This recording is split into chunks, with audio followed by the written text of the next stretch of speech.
రిజర్వేషన్లపై ప్రభుత్వం ఏ నిర్ణయం తీసుకుంటుందన్నది ఆసక్తికరంగా మారింది. స్థానిక సంస్థల ఎన్నికల చుట్టూ సాగుతున్న పరిణామాలపై ఇవాల్టి డిబేట్లో చర్చిద్దాం. ఈ రోజు డిబేట్లో మనతో పాటు పద్మనాభరెడ్డి గారు, ఫోరం ఫర్ గుడ్ గవర్నెన్స్, అలాగే సూర్వి యాదయ్య గౌడ్, తెలంగాణ సర్పంచ్ల జేఏసీ రాష్ట్ర అధ్యక్షుడు, అలాగే డాక్టర్ జయరాం గారు, అనలిస్టు, పావని గౌడ్ గారు బీఆర్ఎస్ నుంచి జూమ్లలో సిద్ధంగా ఉన్నారు. నమస్తే అండి, వెల్కమ్ టు డిబేట్. పద్మనాభరెడ్డి గారు చెప్పండి, ఇప్పుడు తెలంగాణలో స్థానిక సంస్థల ఎన్నికలకు రంగం సిద్ధమైంది కదా, ఏంటి అసలు పంచాయతీ ఎన్నికలపై పార్టీల వైఖరి ఎలా ఉండబోతోంది? ఇప్పుడు యాక్చువల్ గా సుప్రీంకోర్టు వారు 2013లో ఒక ఆర్డర్ ఇచ్చినారు.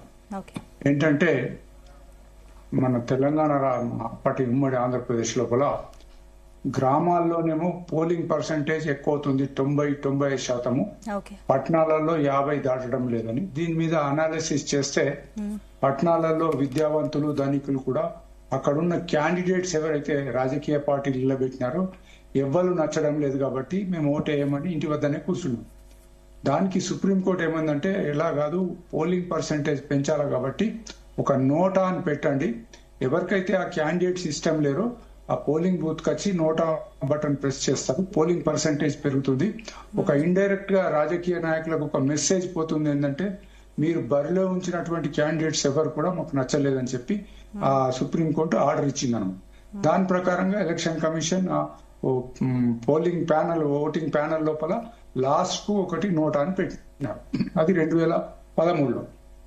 అప్పటి నుంచి జనరల్ ఎలక్షన్స్ అన్ని కూడా జరిగినాయి. కొన్ని రాష్ట్రాల లోపల 3-4% పోలింగ్ శాతం పెరిగింది. కానీ ఇప్పుడు సమస్య ఏంటంటే, ఒక పర్టికులర్ గ్రామంలో అనుకుందాము, 100 ఓట్లు పూలై 99 నోటాకు వచ్చి ఒక ఓటు ఒక వ్యక్తికి వచ్చినా గానీ ఆ ఒక ఓటు వచ్చిన వ్యక్తి గెలుస్తాడు. ఎందుకంటే నోటాకు ఎటువంటి పవర్ లేదు. దాన్ని నోటాకు ఎన్ని ఓట్లు వచ్చినా గానీ అది అప్పుడు పెట్టింది ఏంటంటే కేవలము పోలింగ్ పర్సంటేజ్ ని పెంచడానికి. అయితే ఇప్పుడు మళ్ళీ దాంట్లో విచారణ జరిగినప్పుడు స్టేట్ ఎలక్షన్స్ కమిషన్స్ కొన్ని, అంటే చాలా రాష్ట్రాల్లో అట్లా ఉండకూడదు, నోటాను ఒక ఫిక్టిషియస్ క్యాండిడేట్ అంటే కల్పిత అభ్యర్థిగా పెడదాము. ఏదైతే ఈ యునానిమస్ ఎలక్షన్స్ జరుగుతాయో అవి జరగకుండా ఉంటాయి. ఒకవేళ నోటాకు ఎక్కువ ఓట్లు వస్తే రీపోల్ అవుతుంది. రీపోల్ అయినప్పుడు ఇప్పుడు ఎప్పుడైతే ఈ కాంటెస్ట్ లో ఉన్న క్యాండిడేట్స్ ఎవరికి కూడా మళ్ళీ ఆ ఎలక్షన్ లో పార్టిసిపేట్ చేయడానికి వీలు లేదన్నది ఒకటి. ఇక రెండోది, మన రాష్ట్రం చూసుకుంటే 2 తెలుగు రాష్ట్రాలలో కూడా సర్పంచ్ పోస్టులు ఆక్షన్ పెడతా ఉన్నారు. గ్రామంలో కొన్ని రాజ్యాంగేతర శక్తులు తయారైనాయి, విలేజ్ డెవలప్మెంట్ కమిటీ అంటారు, ఇంకేదో అంటారు.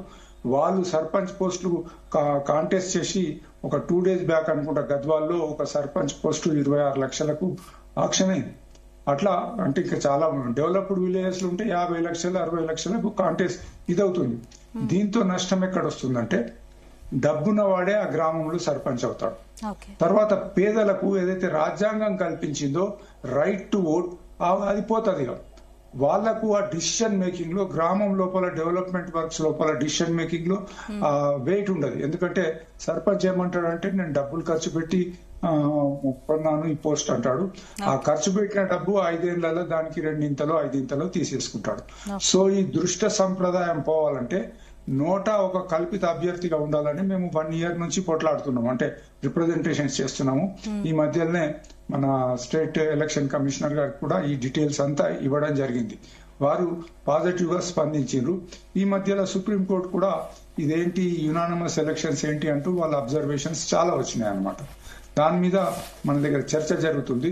మేము ప్రతి పొలిటికల్ పార్టీకి కూడా రాయడం జరిగింది, అయ్యా ఇట్లా జరుగుతూ ఉంది, అది గ్రామ పంచాయతీ ఎలక్షన్స్ నాన్ పొలిటికల్ బేసిస్ అయినా కానీ అది పొలిటిక్స్ లో ఉంది కాబట్టి మీరు కోఆపరేట్ చేయండి, నోటాను ఒక కల్పిత అభ్యర్థిగా పెట్టడానికి ఎలక్షన్ కమిషన్ కు వీలు కల్పించండి అని చెప్పడం జరిగింది.